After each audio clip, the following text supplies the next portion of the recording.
I was a graduate student at Caltech and looking a little bit, well, and I had some ideas because some others at Caltech were talking about amplification of waves by black holes. And I realized that rotating black holes, even if there was nothing coming in, should emit some radiation going out. But then I got this idea approved by Richard Feynman, and I was elated, but then 4 hours later I discovered a couple of Russians had discovered this idea earlier, so I was not first. So I was attempting to do some calculations of this, and then word of these calculations I was doing and of the fact that the Russians had discovered this reached Stephen Hawking.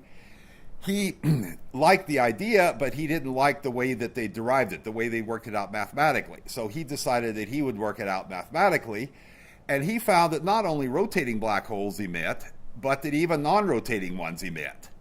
And this was in some sense, it violated the conclusion of a so-called area theorem that Hawking had proved.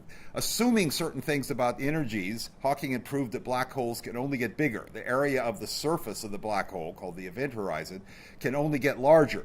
But this did assume something about energies, that certain combinations of energy and pressure were positive.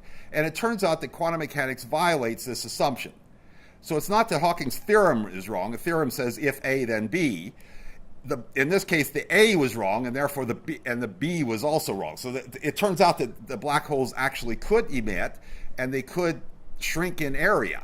And this was an astounding new result that Hawking found. And then he came to Caltech about a year later, and I was doing calculations of the rates of this emission, because Hawking had given a basic formula, but within the formula, it depended on the color of a black hole. It depended on for each frequency or wavelength, which determines the color of the light, what fraction of a wave would get absorbed by a black hole and what would get reflected.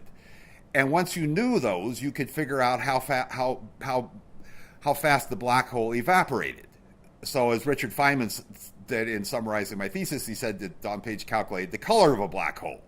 So that involves some numerical calculations of solving differential equations for what fraction of the waves get out, but it was using the basic formulas that Stephen Hawking had derived. And therefore, I was calculating these rates. And then when Stephen Hawking came, I showed him some of this, and then we wrote a paper together about possible black hole radiation from primordial black holes, from black holes that might have been produced in the early universe, though I should say we've never actually seen evidence of. It's probably too few were produced in the early universe for us to see any effect. And indeed, we haven't seen any effect from little tiny black holes that might have been formed in the early universe.